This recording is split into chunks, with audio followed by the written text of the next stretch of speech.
حياكم الله، مرحبا، أهلا وسهلا. كان يجب أن أعبر عن وجهة نظري وعن رأيي مثلكم جميعا، مثل ما قرأت وسمعت ما كتب وما قيل بعد خروج المنتخب الجزائري أو إخفاق المنتخب الجزائري أقل من 17 سنة في التأهل إلى نهائيات كأس العالم بعد خروجه في الدور ربع النهائي البارحة أمام المنتخب المغربي.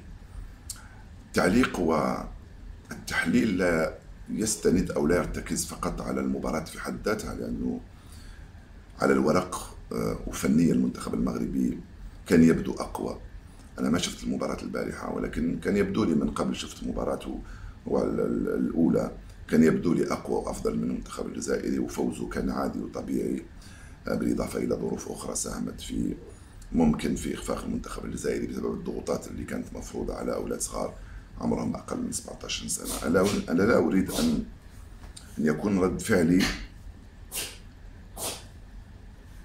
تطبعه المشاعر أو تغلبه المشاعر والعواطف، بقدر ما أريد أن أذكر وأستوقفكم وأتوقف معكم عند هذا الفشل المستمر والمتواصل والممتد على مدى أكثر من سنة ونصف، منذ احتلينا المركز ما قبل الأخير في نهائيات كأس أفريقيا في الكاميرون، إلى إخفاقنا في التأهل إلى نهائيات كأس العالم، إلى إخفاق منتخب المحليين في التتويج بلقب كأس أفريقيا للاعبين المحليين، إلى إخفاق منتخب أقل من 23 سنة من التأهل إلى النهائيات وإلى أولمبياد باريس، إلى إخفاق منتخب أقل من 20 سنة في التأهل إلى نهائيات كأس أفريقيا، إلى هذا الإخفاق الجديد في التأهل إلى نهائيات كأس العالم وبلوغ الدور النصف النهائي.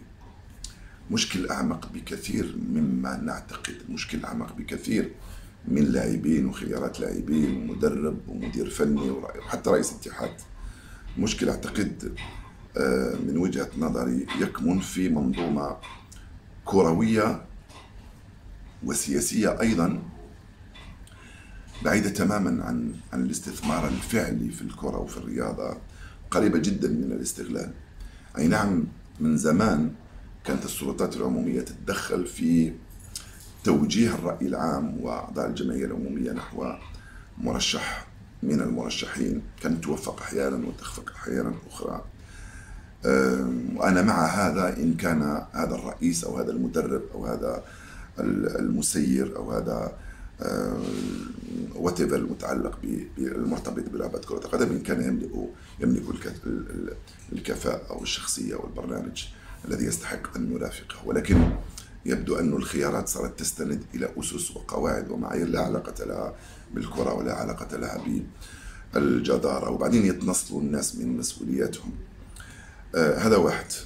ثانيا، المشكل أعمق من رئيس اتحاد ومن مدرب ومن لاعبين ومن مديرية فنية، ليصل إلى أعتقد فكر وثقافة موجودة في الوسط الرياضي بالدرجة الأولى، سواء كان وسط إعلامي أو جماهيري أو حتى فني أو حتى إداري.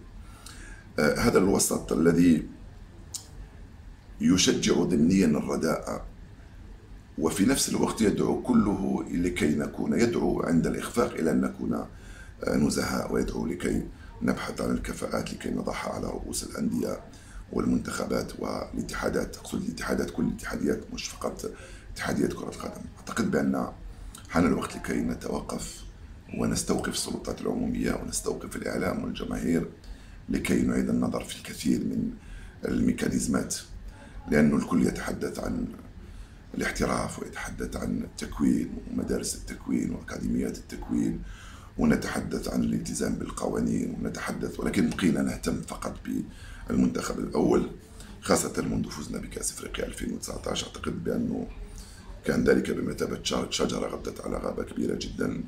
اشتغلنا في الاستغلال وليس في الاستثمار، وركزنا على المنتخب الأول ونسينا المنتخبات الأخرى، ونسينا الاحتراف، ونسينا المنظومة الكروية والرياضية التي كان يجب أن نعيد النظر فيها من زمان.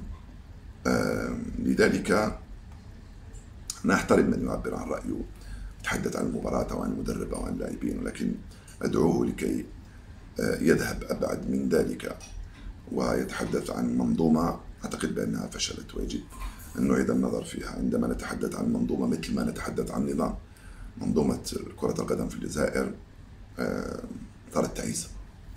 إن كانت هناك منظومة طبعا.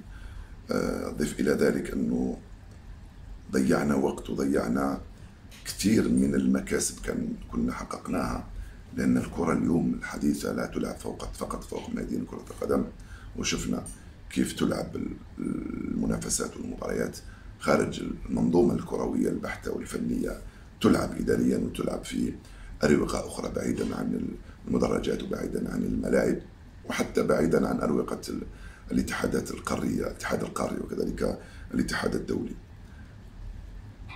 أريد أن أقول الكثير من الأشياء، لكن نخاف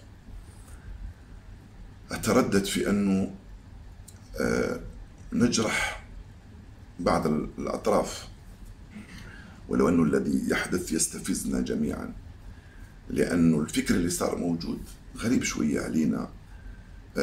كنا نتحدث في وقت ما عن التقديس، كنا نتحدث في وقت ما عن التأليه، كنا نتحدث في وقت ما عن شخص أو فريق أو مدرب أو نادي أو رئيس اتحاد لا يمس لاعتبارات لا علاقة لها بالجانب الفني، لاعتبارات خاصة جدا. أنا من خلال هذا الفيديو حبيت ندق ناقوس الخطر، وندعو كل واحد إلى أنه يتحمل مسؤوليته في موقعه، لأن الإخفاقات تكررت، والإخفاقات هذه قد تتكرر وقد تتزايد إذا لم نستدرك الأمر. وأدعوكم كذلك وأدعو نفسي إلى عدم التركيز على اللاعبين أقل من 17 سنة، ولا على مدربهم، ولا على المديرية الفنية مهما كان اسمها، لأنه نفتقد إلى مشروع. عندما تفتقد إلى مشروع كروي لا يمكنك أن تذهب بعيدا. عندما تشتغل من أجل اليوم أو من أجل الغد فقط، عندما أقول الغد أقول غدا الجمعة، فهذا أيضا لا يوصلك إلى أشياء كثيرة جدا.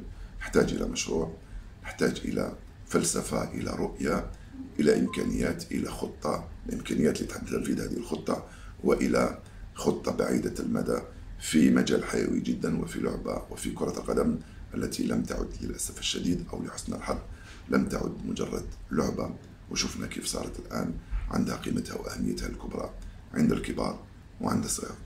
السلام عليكم.